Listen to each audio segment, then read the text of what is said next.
Have you ever looked at someone decades younger than you and thought they seem older, slower, more worn out? What if the secret to a vibrant, energetic, and razor-sharp life wasn't found in a pill, a fancy superfood, or a brutal workout regime, but in a set of simple, daily, non-negotiable rituals? What if you could genuinely feel, healthier at 40, 50, or 60 than you did at 30? Today, we're not dealing in what-ifs. We're dealing in reality. This is a blueprint for lifelong vitality, distilled from the life of a 94-year-old who moves with spring in their step, a mind like a steel trap, and a health report that will be the envy of most 50-year-olds. This isn't about anti-aging. It's about smart aging. It's about building a life where you add more life to your years, not just more years to your life. Over this series, we will unpack the 7 daily rituals that form the cornerstone of this incredible longevity. This is the product of hundreds of hours of research, cross-referencing this individual's habits with the latest science in gerontology, neuroscience, and nutrition. So, whether you're 25 and building your foundation, 45 and feeling the first signs of wear and tear, or 75 and looking to reclaim your energy, this series is for you. These rituals are accessible, free for the most part, and profoundly powerful. Stick around, because we're started with what might be the most underestimated super habit of them all. This is the introduction to a longer life, and a better one, mastering hydration and internal ecology. Our subject's day doesn't start with coffee. It doesn't start with checking a phone. It starts with a deliberate, mindful act of hydration. But this isn't about chugging a gallon of water the second the alarm goes off. This is a nuanced, strategic ritual that sets the metabolic and mental stage for the entire day. The first ritual is conscious hydration and fasting mimicking nourishment. Let's break that down. Upon waking, the body is naturally dehydrated. You've gone 6 to 8 hours without fluids. Your blood is thicker, your cells are craving water, and your brain, which is about 75% water, is literally shriveled from a night of drought. Pouring coffee on top of the state is like trying to wash it dry. Crack plate with abrasive scrubber. It adds stress. Our 94-year-old's first act is one of gentle replenishment. The routine is this. Before anything else touches their lips, they drink 16 to 20 ounces of room temperature or slightly warm water. Not ice cold. Cold water can shock the system and require energy to warm up. Room temperature is assimilated more easily, gently waking up the digestive system without a jolt. But here's where the ritual evolves from simple hydration into something far more powerful. Often, they will add a specific concoction to this water, the juice of half a fresh lemon, and a tiny pinch of high-quality sea salt. Lemon water? You might say. That's not exactly a secret. You're right, but the why behind it and the specific addition of salt is where the deep science and wisdom lie. This isn't a trendy hack. It's a foundational physiological practice. The science of the morning elixir, rebalancing electrolytes. While you sleep, you lose water and electrolytes through breath and perspiration. Sodium is a crucial electrolyte for nerve function, muscle function, and maintaining fluid balance. That tiny pinch of high mineral salt, like Himalayan pink salt or Celtic sea salt, which contains over 60 trace minerals, helps replenish sodium levels in a more balanced way than processed table salt. It primes your nervous system for optimal function. Stimulating digestion, the bitter truth lemon is a bitter food. Bitter tastes stimulate the liver and production of digestive enzymes and bile. This signals the entire digestive tract to wake up and prepare for the day's first meal, improving nutrient absorption and reducing bloating. Alkalizing the system, the myth and the reality, this is a contentious one. Critics rightly point out that lemon juice, ascorbic acid, is acidic outside the body. However, once metabolized, its minerals have an alkalizing effect on the body's pH. Chronic low-grade metabolic acidosis is linked to inflammation, bone loss, and muscle wasting. While the body tightly regulates blood pH, the diet can influence the pH of urine and, more importantly, the cellular environment. An alkalizing diet is associated with better long-term health outcomes. This morning elixir is a daily nudge toward an anti-inflammatory, alkaline internal state. Vitamin C and potassium boost. Lemon juice provides a dose of vitamin C, a potent antioxidant crucial for immune function and collagen production for skin, joints, and arteries.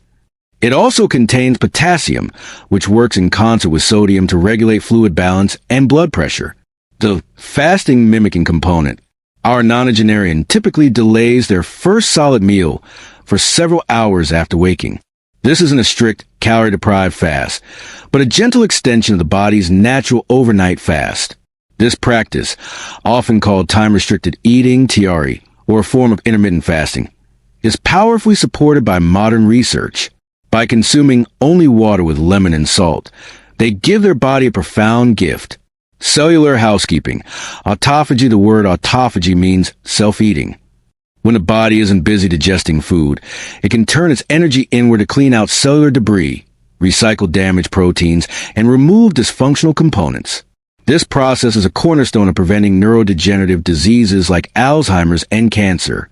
Nobel Prize-winning research by Yoshinori Osumi cemented the critical role of autophagy in health and longevity. Improved insulin sensitivity. After a fast, your body becomes more sensitive to insulin. This means when you do eat, your body is primed to use the carbohydrates you consume for energy rather than storing them as fat. Stable insulin levels are perhaps the single most important factor in preventing type 2 diabetes and managing weight. Mental clarity. Many people report heightened focus and mental clarity during the fasted state. Without the energy dips and spikes caused by digesting food, particularly sugar and refined carbs, the brain can operate on a steady supply of energy. This combination, conscious hydration with mineral-rich water and a delayed breakfast, create a powerful, fasting-mimicking state that reduces inflammation, boosts cellular cleanup, and sharpens the mind, all before 10 a.m. Implementing Ritual 1, your practical guide. This isn't about perfection. It's about direction. Here's how you can integrate this wisdom into your life, starting tomorrow. The setup. Before bed, place a large glass or carafe of water on your nightstand or next to your sink. Leave a lemon and your salt nearby as a visual cue. Upon waking, before you check your phone, before you put the coffee on, drink your water. Start with 12 to 16 ounces. If 20 feels like too much. The ingredients. Water. Filtered is best to avoid contaminants like chlorine and fluoride. Room temperature. Lemon. Fresh is always superior. Organic is ideal to avoid pesticide residues on the peel. If you don't have a lemon, a dash of raw, unpasteurized apple cider vinegar can work similarly. Salt. Ditch the processed iodized table salt. Opt for a high mineral salt like Himalayan pink salt, Celtic gray sea salt, or Redmond real salt. You only need a small pinch. This is not about making the water taste salty. The fast. Try to delay your first meal by at least 1 to 2 hours after waking. If you're used to eating immediately, this is a start. Over time, see if you can gently push it to 3 or 4 hours. Listen to your body. The goal is a gentle fast, not a stressful deprivation. Coffee lovers, don't panic. You can still have your coffee. The key is to have your lemon water first. Wait 30 to 60 minutes, then enjoy your coffee. This prevents the dehydrating effects of coffee from hitting a completely arid system. This first ritual is a statement of intent. It says, "My body is not a trash can, it is a temple. I will nourish it deliberately from the very first moment of the day." It costs almost nothing. It takes less than 2 minutes. Yet, its compounding benefits over decades are incalculable. It reduces systemic inflammation, supports every cellular process, and cleanses the body from the inside out. It is the simplest and most profound way to honor the vessel that carries you through life. This single habit sets a tone of mindfulness and self-respect that echoes through all the other rituals to come. It is a foundation upon which everything else is built.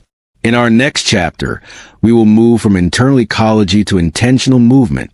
We will explore the second ritual, a unique form of low-impact, joint-friendly exercise that our 94-year-old credits for their mobility, balance, and strength, a practice that is the absolute antithesis of no pain, no gain. But that's for next time. If this first ritual resonated with you, if it sparked a curiosity about what the other 6 might be, then do us a huge favor. Hit that like button and subscribe to the channel, and turn on notifications by clicking the bell. You won't want to miss the rest of this series. What is the one thing you struggle with most in your morning routine? Is it hydration? Is it rushing into breakfast? Let me know in the comments below. I read every single one. And remember, this isn't about a drastic overhaul. It's about one small, sustainable change. Try this first ritual tomorrow. Just one. See how you feel. The motion potion, dynamic movement, and the lymphatic heart. We started again by nourishing our internal ecology with conscious hydration. Now, we build upon that foundation by awakening the physical body. But if you're imagining our 94-year-old subject pumping iron or grinding through high-intensity interval training, think again. The second ritual is dynamic movement and lymphatic activation. This isn't about building bulk or chasing exhaustion. It's about something far more fundamental and, in the long run, more critical for longevity. Maintaining functional mobility, lubricating the joints, and activating the body's most critical cleansing system, the lymphatic system. The goal is not to be the strongest person in the gym at 90. It's to be able to get up off the floor unassisted, to walk the mailbox with vigor, to bend down and tie your own shoes, and have a spine that supports you without pain. This ritual is the key to that independence. The routine is a daily 15 to 20-minute sequence performed every morning after their lemon water and before breakfast. It requires no equipment, no special clothing, and minimal space. It consists of 3 phases. Dynamic stretching and mobility. 5 to 7 minutes. This is not static stretching, where you hold a pose. This is about moving the joints through their full range of motion. Think slow, control leg swings, arm circles, gentle torso twists, and cat-cow stretches. The purpose is to wake up the synovial fluid in the joints, the body's natural lubricant. Much like oiling a rusty hinge, it tells the body, we are awake, and we are ready to move with grace today. Body weight, strength, and balance. 5 to 7 minutes. This is about reinforcing the foundational strength that prevents falls, the leading cause of injury-related death in older adults. This includes exercises like sit-to-stands, using a chair practice sitting down, and standing up under control, building crucial leg and core strength. Calf raises, simply rising onto the toes and lowering slowly.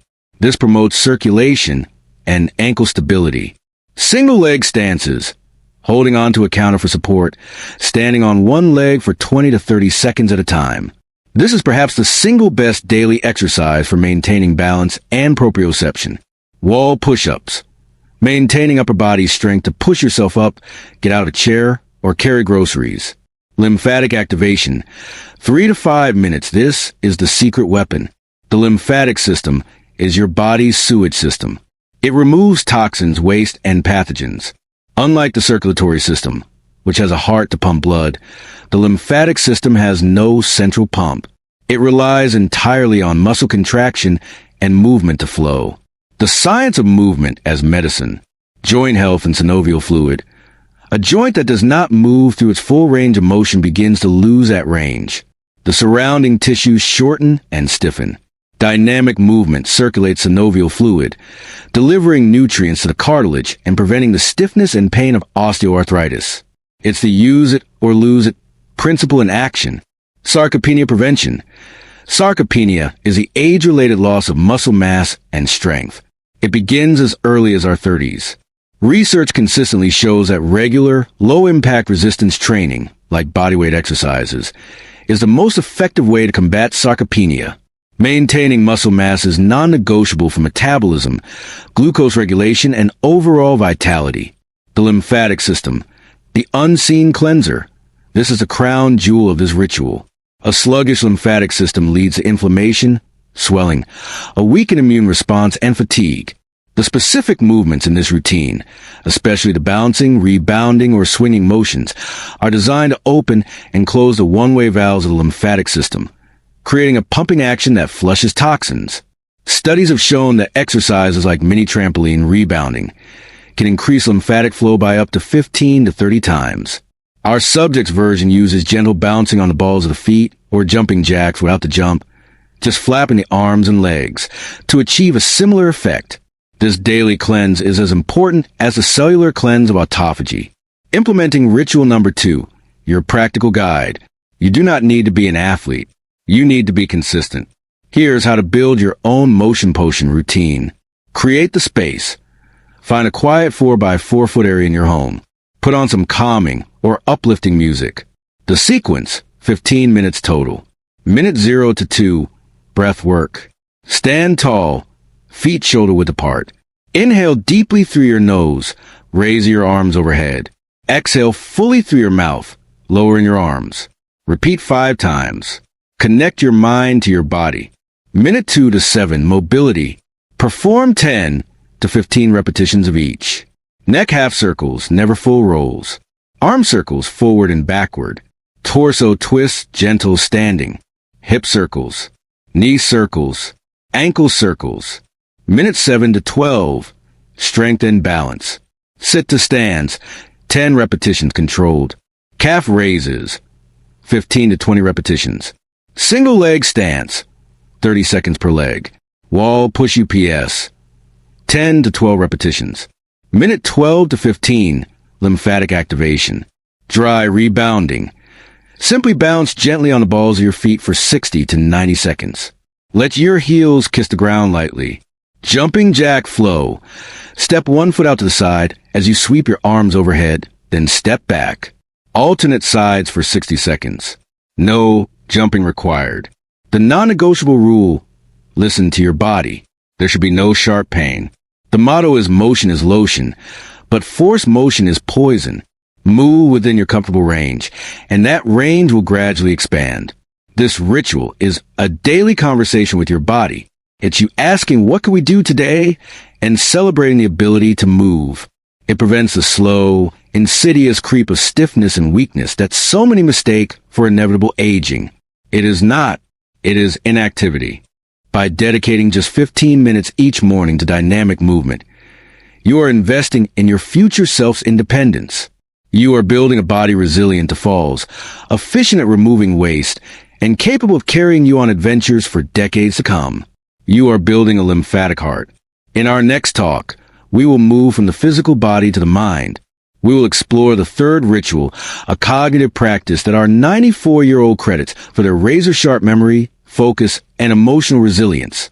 It's a tool that science has proven can literally rewire an aging brain. If you're committed to staying mobile, strong, and independent for life, then show this video some love. Hit that like button, and let us know in the comments what your favorite daily movement is. Don't forget to subscribe and click the bell so you're notified the moment Chapter 3 goes live. We're just getting started on this journey to a vibrant, healthier life. The Cognitive Crucible, forging a razor-sharp mind. The 20-minute brain forge, sharper every day. Moving on, we've nourished our body from within and awakened it with dynamic movement. But a long life without a sharp mind is not a life fully lived. The third ritual addresses the greatest fear many have about aging: cognitive decline. The slowing of mental faculties, the foggy memory, the loss of that quick, sharp wit. Our subject has no such fog. Their recall is precise. Their conversation is engaging, and their ability to learn remains intact. This is not a lucky genetic accident. It is a direct result of a daily non-negotiable practice. The third ritual is focused cognitive engagement. This goes far beyond occasionally doing a crossword puzzle. This is a dedicated, structured practice of challenging the brain in specific ways to strengthen neural pathways, build cognitive reserve, and promote neuroplasticity. The brain's remarkable ability to reorganize itself by forming new neural connections throughout life. The routine is a minimum of 20 minutes of deep, focused engagement with a challenging subject. It is performed in a quiet space, devoid of distractions, no television in the background, no smartphone notifications. It is a sacred appointment with their own mind. This practice takes 2 primary forms, both equally powerful: deep reading and active consumption. This is not skimming news headlines or scrolling through social media feeds. This is reading dense, complex material, often nonfiction books on history, philosophy, or science, or rich, classic literature. The key is the word active. They are not passively absorbing information. They're interacting with it. They stop to ponder a difficult concept. They look up a word they don't know. They draw connections between the text and their own life or other things they've read. This deep reading forces the brain to concentrate, comprehend, analyze, and synthesize a full-body workout for the mind. The notebook practice. This is the secret ingredient. While reading or after a period of learning, they write. They jot down key ideas, summarize concepts in their own words, or write down questions that the material provoked. This act of translating abstract thought into written language is one of the most powerful cognitive exercises there is. It cements understanding and creates a physical record of their intellectual journey. The science of the cognitive crucible. Neuroplasticity and cognitive reserve. For decades, scientists believed the brain was hardwired after a certain age. We now know this is false. The brain is plastic. It can change, engaging and novel. Complex mental activities is the primary driver of neuroplasticity. It stimulates the production of brain-derived neurotrophic factor, BDNF, often called miracle grow for the brain. BDNF supports the survival of existing neurons and encourages the growth of new neurons and synapses. This process builds what's called cognitive reserve, a resilience of the brain that allows it to better withstand the potential damage of aging and disease. A high cognitive reserve is your best defense against dementia. The focus muscle and default mode network. The constant distraction of modern life, the pings, the alerts, the multitasking, has eroded our ability to focus. Focus is a muscle that must be trained. This 20-minute ritual is a dedicated focus workout. It also directly counteracts the brain's default mode network, DMN, which is active when we are idle, daydreaming, or worrying. An overactive DMN is linked to anxiety and depression. A focused task quiets the DMN, providing mental calm and clarity. Memory consolidation. The act of writing by hand in the notebook is incredibly powerful. Studies show that the complex motor process of handwriting activates massive regions of the brain involved in thinking, language, and memory far more than typing does. Writing forces the brain to process information more deeply, leading to superior memory consolidation and recall. You are not just recording information, you are burning it into your neural architecture. Implementing ritual number 3, your practical guide. You don't need a PhD to start. You need curiosity and commitment. Carve out the time and space. Schedule 20 minutes. It could be first thing in the morning, during a lunch break, or in the evening. Find a quiet spot. Put your phone in another room. This is non-negotiable. Choose your material. Select something that is slightly beyond your comfort zone. It should require real effort to understand. Ideal. A physical book on a topic you're curious about but know little of. Biographies, popular science, and history are great starting points. Alternative. High-quality long-form journalism from reputable magazines. Avoid clickbait articles, social media feeds, and anything designed for passive consumption. Engage actively. While reading, keep a pen in hand. Underline striking passages. Circle words you need to look up. Write exclamation point or question mark in the margins. Ask the text questions. The notebook practice.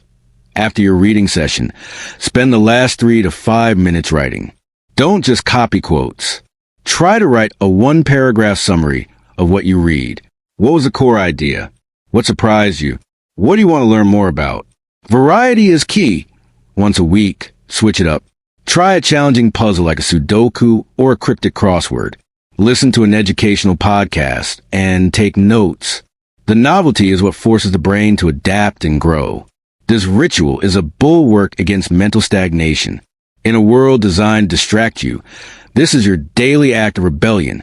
It is you declaring that your attention is valuable and your mind is worth investing in.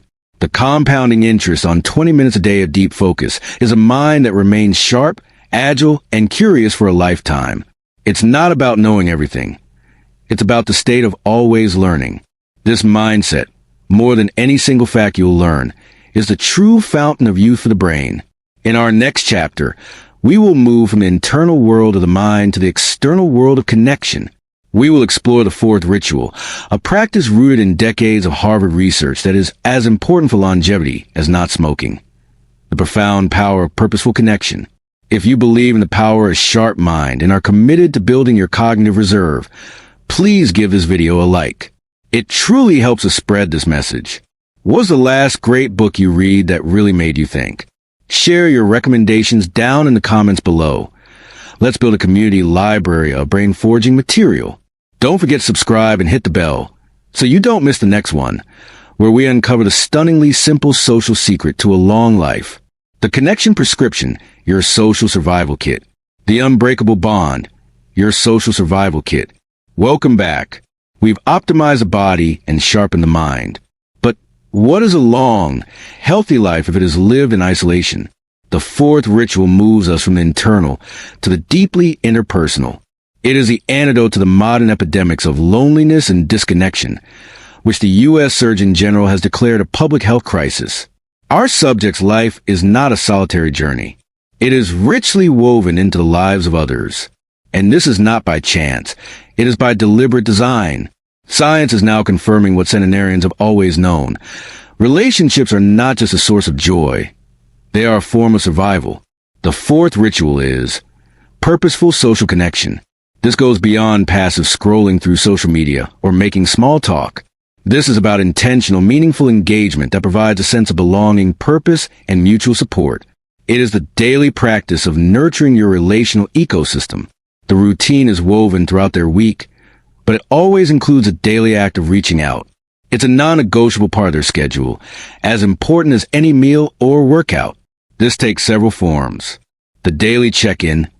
Every single day, they make a phone call or have a face-to-face visit with at least one friend or family member. The key is the use of their voice or their presence. It's not a text.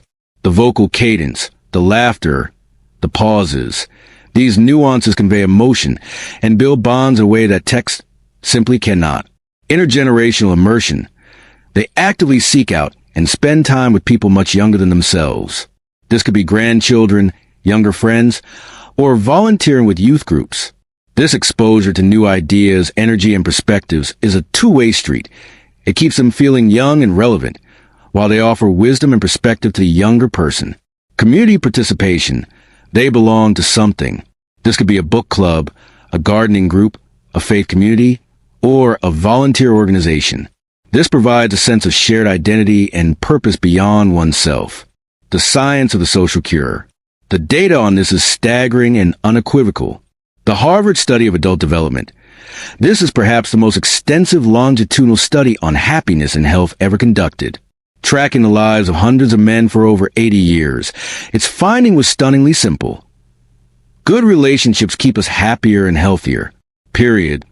The study found that the quality of people's close relationships was a stronger predictor of their longevity and health in old age than their cholesterol levels or even their genetics.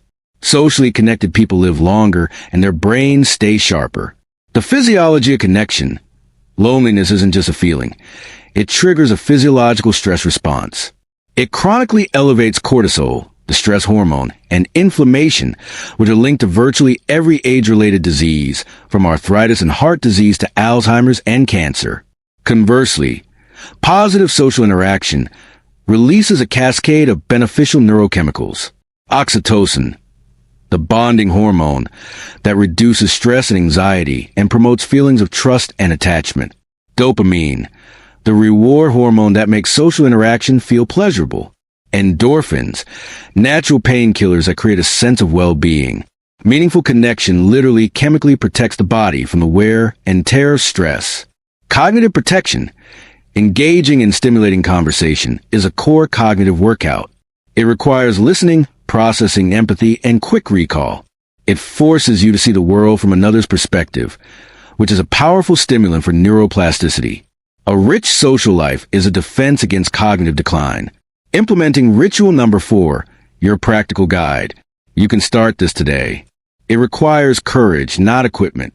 Audit your social diet. Be honest. How much of your social interaction is digital, passive, and shallow? How much is active, meaningful, and life-giving? Awareness is the first step. Schedule your connections. Don't leave it to chance. Literally put it in your calendar. Daily, commit to one 10-minute phone call or video chat with someone you care about. Ask how they are really doing and listen to the answer. Weekly, schedule one face-to-face meeting with a friend. A walk, a coffee, a visit. Protect this time. Monthly, Seek out one group activity that aligns with your interests. Meetup.com, community centers, and libraries are great places to start. Go deeper than how are you? Ask better questions. Try, what's the most interesting thing you've learned lately? What are you most looking forward to right now? Tell me about a challenge you're facing. Embrace the power of a small gesture. Send a handwritten card for no reason. Text a friend a photo of a memory you shared. Drop off a small treat for a neighbor. These tiny acts of kindness reinforce your social bonds and signal that you are thinking of others.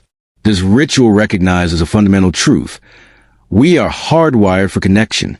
It is not a luxury. It is a biological necessity. In the tapestry of longevity, your relationships are the strongest threads. They catch you when you fall. They give you a reason to get up in the morning, and they literally alter your body's chemistry for the better. Nurturing your social circle is as critical as nurturing your body. It is the ultimate investment in a life not just lived, but lived well. In our next chapter, we will bring our focus to the very fuel of our existence. We will explore the fifth ritual, a way of eating that is not about restrictive dieting, but about strategic nourishment, a pattern of eating proven to trigger repair cycles, reduce disease risk, and promote cellular longevity. If this helps you remind you of someone you need to call, hit that like button right now. Who is one person you'll reach out to today after watching this? Tag them in the comments or just tell us what you appreciate about them. Let's flood this community with gratitude and connection. Make sure you're subscribed with notifications on. The next is where we break down the simple, sustainable eating blueprint that keeps our 94-year-old thriving. The longevity feast. Nourishment, not just nutrition. Yes, we build a daily practice of internal cleansing, dynamic movement, mental sharpness, and deep connection. Now, we arrive at the very fuel that powers it all, the food we eat. But if you're expecting a list of restrictive rules, calorie counts, or a trendy fad diet, you're in for a surprise. Our subject's approach to food is refreshingly simple, timeless, and devoid of anxiety. They don't diet, they feast. But they feast on the foods that build a resilient body from the inside out. The fifth ritual is plant-primed, time-aware nourishment. This is not about deprivation. It's about strategic abundance. It's a way of eating that maximizes micronutrient intake, manages energy efficiently, and works in harmony with the body's natural rhythms. It's the culinary expression of all the other rituals. Their eating pattern is built on two core pillars. The composition, what their plate is a canvas of color, primarily painted with plants. They follow a flexible, plant-primed pattern where roughly 75 to 80% of their food comes from plant sources, vegetables, fruits, legumes, whole grains, nuts, and seeds. The remaining portion includes high-quality animal proteins like fish and eggs and occasional lean meats. The focus is on whole foods, items that come from nature, not from a factory with an ingredient list. The timing, when they practice a gentle, consistent form of time-restricted eating, tiari, which we first touched on in Chapter 1. They consume all their daily calories within a consistent 10 to 12-hour window. For example, if they finish dinner at 7 p.m., they won't eat again until 7 to 9 a.m. the next morning. This gives their digestive system a long, nightly rest, aligning with their circadian biology. The science of strategic nourishment. The power of plants. The data is overwhelming. Diets rich in plants are associated with longer telomeres, the protective caps on our chromosomes that are a key marker of biological aging, drastically lower rates of heart disease, diabetes, and certain cancers. Why? Fiber. This is the unsung hero. Fiber feeds the beneficial gut microbiome, the trillions of bacteria crucial for immunity, mood, and inflammation control.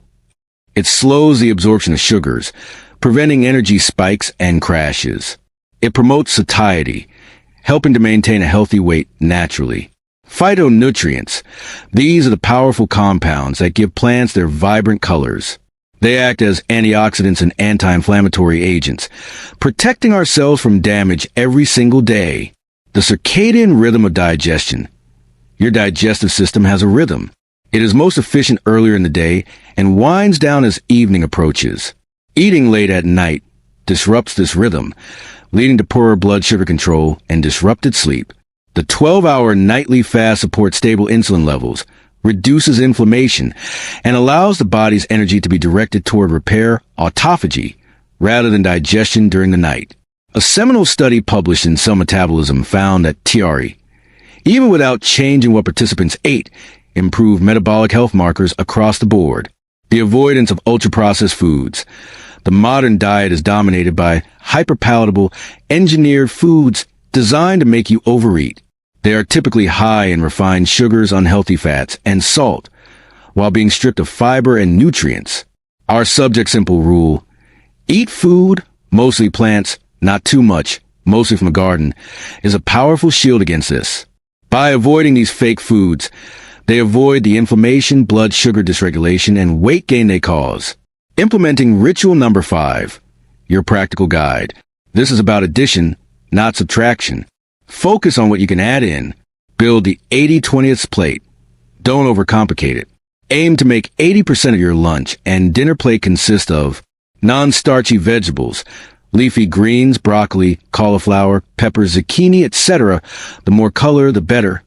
Legumes, lentils, chickpeas, black beans. Whole grains, quinoa, brown rice, oats. The other 20% can be your protein of choice. Establish your eating window. Start with a 12-hour window. Finish dinner by 8 p.m. and don't eat breakfast until 8 a.m. That's it. Once it feels comfortable, you can gently narrow it to 11 or even 10 hours if it feels good and sustainable. The key is consistency. Make one simple swap.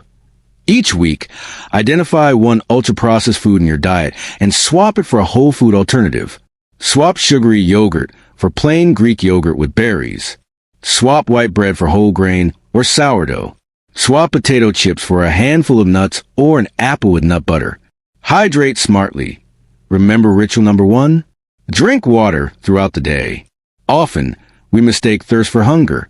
The 90-10 rule: our subject is not a machine. They enjoy a treat, a piece of cake at a birthday party, an ice cream cone on a hot day. But these are conscious, enjoyed exceptions, not daily habits. This balance prevents feelings of deprivation, which are the ultimate downfall of any restrictive diet. This ritual reframes food from being the enemy or a source of guilt to being the most delicious form of medicine we have. It's not about counting calories. It's about making every calorie count. You are not depriving yourself. You are rewarding your body with the building blocks it needs to thrive for decades. You are building a body that is resilient, energized, and inflammation-resistant, one beautiful, colorful, and satisfying meal at a time. In our next and final chapter before the closing, we will bring it all together. We will explore the 6th ritual, the one that happens when the day is done. It is a practice that seals the benefits of all the others, the non-negotiable cornerstone of repair and rejuvenation. The art of perfect sleep. The sanctuary of sleep, the ultimate reset button. Welcome back.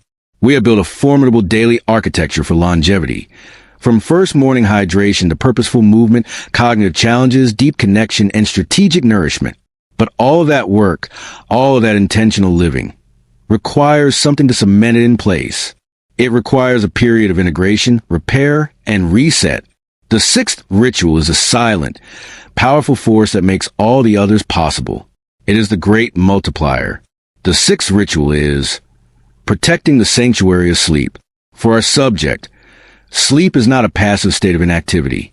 It is not a luxury or an inconvenience. It is an active, productive, and non-negotiable physiological process. They view their 7 to 8 hours in bed not as time lost, but as their most potent daily therapy session. This isn't about just getting more sleep. It's about getting better sleep. Their routine is less about what they do in bed and more about what they do for the 90 minutes leading up to it. This power down hour is the true secret. It consists of several key phases. The digital sunset. Exactly 90 minutes before bed, all screens are turned off. Phones, TVs, tablets, and laptops emit blue light, which tricks the brain into thinking it's still daytime, suppressing production of the sleep hormone melatonin. This is the most non-negotiable rule. The environment optimizer. Their bedroom is engineered for sleep. It is cool. The body needs to drop its core temperature to initiate sleep. The room is kept between 65 to 68 degrees Fahrenheit, 18 to 20 degrees Celsius. Dark. Blackout curtains eliminate external light sources. There are no blinking electronics. Quiet. If needed, a white noise machine is used to mask disruptive sounds. The conscious wind down. The time after the digital sunset is filled with calming, low-stimulus activities. This could be reading a physical book under soft light, listening to calming music or an audiobook, gentle stretching or restorative yoga poses, taking a warm bath. The rise and subsequent drop in body temperature promotes drowsiness. Journaling, a practice we will explore in our final chapter as a tool to clear the mind of the day's worries. The science of the nightly repair cycle. During sleep, the brain and body are not resting. They are working just on different tasks. Glymphatic system activation. This is the brain's unique waste clearance system. Think of it as a nightly power wash for your mind. While you sleep, brain cells shrink, allowing cerebrospinal fluid to flush out metabolic debris that accumulated during the day. This includes beta-amyloid proteins, which are associated with Alzheimer's disease. Poor sleep means this toxic waste isn't fully cleared, leading to brain fog and increasing long-term neurological risk. Physical repair and hormone regulation. This is when the body does its maintenance work. Human growth hormone, HGH, is released primarily during deep sleep. This is crucial for muscle repair, bone building, and fat metabolism. The stress hormone cortisol naturally dips to its lowest point, allowing the body to truly rest and recover. The immune system releases proteins called cytokines, which help fight infection and inflammation. Skimping on sleep makes you more susceptible to illness. Memory consolidation. The brain processes and files away the day's learning and experiences from the short-term hippocampus to the long-term cortex. This is why sleeping on it often brings clarity. This process is vital for maintaining the cognitive sharpness we built in ritual number 3. Implementing ritual number 6, your practical guide. You cannot force sleep. You can only create the perfect conditions for it to arrive. Set a digital sunset alarm. 90 minutes before your target bedtime, an alarm should remind you to turn off all screens. This is the single most effective change you can make. Curate your environment. Temperature. Turn down the thermostat at night. Light. Invest in blackout curtains or a comfortable sleep mask. Sound. Use earplugs or a white noise machine/app. Design your wind down ritual. Choose 2 to 3 activities from the list above and make them your nightly routine. Consistency is key. Your brain will learn to associate these activities with sleep. Be consistent, even on weekends. Go to bed and wake up at roughly the same time every day, even on Saturdays and Sundays. This regularity reinforces your body's circadian rhythm, making it easier to fall asleep and wake up naturally. The bedroom is for sleep, and sex only avoid working, eating, or watching entertainment in bed. You want your brain to have a strong, unambiguous association that bed equals sleep. This ritual is the ultimate act of respect for your body and mind. It is a daily closing ceremony where all the benefits of your waking efforts are locked in, processed, and converted into lasting health. You are quite literally cleansing your brain, repairing your body, and consolidating your wisdom. Prioritizing sleep is not being lazy, it is being strategic. It is a foundation upon which every other aspect of vitality is built. Without it, the other rituals are fighting an uphill battle. With it, you are giving your body the nightly reset it needs to perform at its peak for decades to come. We have just one final ritual to uncover. It is a thread that weaves all the others together into a cohesive philosophy for life. It is a practice that provides perspective, gratitude, and emotional resilience. It is a simple, profound tool that our 94-year-old uses to end every single day in a state of peace and purpose. The keystone habit, the ritual that binds all others.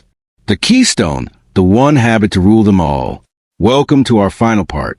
We have journeyed through the 6 daily rituals that form the foundation of a life lived with vitality, purpose, and clarity. Hydration, movement, focus, connection, nourishment, and sleep. Any one of these practices, done consistently, would change your life. But there is one final piece. A 7th ritual that is not about the body, nor the mind, nor sleep, nor food. It is about the spirit. It is the meta ritual, the keystone habit that locks all the others into place, giving them context, meaning, and resilience. The seventh ritual is mindful reflection and gratitude. This is the bookend to the day. Just as the morning started with intention, the evening closes with reflection. For our subject, this is a 10-minute practice that provides emotional and psychological stability to navigate life's inevitable stresses. It is the glue. The routine is simple but profound. Every night, during their wind-down period, they write in a journal. But this is not a detailed diary of events. It is structured around two powerful prompts. 3 points of gratitude. They write down 3 specific things they were grateful for that day. The key is specificity. Not, I'm grateful for my family, but I'm grateful for the long phone call with my daughter and hearing the excitement in her voice about her new project. This practice actively trains the brain to scan for the positive, a psychological principle called neuroplasticity. We strengthen the neural pathways we use most. Over time, this rewires your default state toward appreciation and away from anxiety. One lesson or act of kindness. They write down 1 of 2 things. Either something they learned that day, connecting back to ritual number 3, or one small act of kindness they performed or witnessed. This reinforces their sense of growth and their connection to the humanity around them. The science of the keystone habit. This isn't wishful thinking. It's neural reprogramming. The gratitude effect. A vast body of research in positive psychology has shown that a consistent gratitude practice is overwhelmingly correlated with lower levels of stress and depression, higher levels of happiness and life satisfaction, improved sleep quality, directly supporting ritual number 6, stronger relationships, buttressing ritual number 4. By ending the day on a note of gratitude, you effectively filter the day's experiences through a positive lens, reducing the brain's natural tendency to ruminate on problems and threats, the infamous negativity bias. The completion principle. This ritual provides a powerful sense of closure. It says, the day is now complete. I have acknowledged it, learned from it, and found the good in it. Now I can release it and rest. This is incredibly effective for quieting a racing mind and preventing the anxious thoughts that can sabotage sleep, integration, and meaning-making. This is a keystone function. This quiet reflection is where the dots are connected. It's where you realize that the walk you took, ritual number 2, gave you the energy for your deep work session, ritual number 3. It's where you appreciate the nourishing meal, ritual number 5. You share with a friend, ritual number 4. It weaves the individual threads of your daily rituals into a cohesive tapestry of a life well lived. Implementing ritual number 7, your practical guide. This is the simplest ritual to start and the most profound in its impact. Get a notebook. It doesn't need to be fancy, just dedicated to this purpose. Pair it with an existing habit. Place it next to your bed and make it the last thing you do before you turn out the light, right after you brush your teeth. Use the prompts. Don't overthink it. Just answer these 2 questions every night. What are 3 specific things I am grateful for today? What is one thing I learned or one act of kindness I gave/witnessed? Keep it brief. This should take 5 to 10 minutes. It's not about volume. It's about consistency and sincerity. And there you have it. The 7 daily rituals. Conscious hydration to cleanse from within. Dynamic movement to sustain a capable body. Focused cognitive engagement to forge a sharp mind. Purposeful social connection to nourish the heart. Plant prime nourishment to fuel the machine. Protected sleep to power the daily reset. Mindful reflection to provide the meaning that ties it all together. This is not a prescription for perfection. It is a blueprint for direction. You do not need to implement all 7 tomorrow. Start with 1. Master it. Then add another. The goal is not to live to 94. The goal is to live with vitality, purpose, and joy at every age along the way.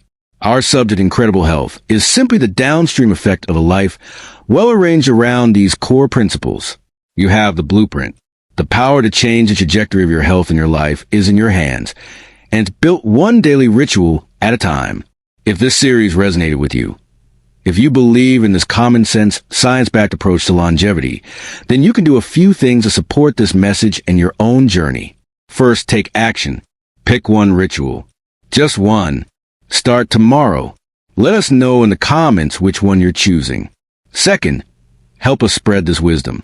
Hit that like button with gusto because it tells the algorithm that this is important content. Share this video with one person you care about, a family member, a friend who needs to see this. Let's build a community dedicated to living well, together. And finally, subscribe to the channel and click the bell icon. This is just the beginning. We break down the science of longevity every single week, giving you practical, actionable tips to help you build a longer, healthier, more vibrant life. Thank you for watching. Thank you for investing this time in yourself. You are now equipped. The journey to a healthier future starts not tomorrow, but with your very next choice. Live long and live well.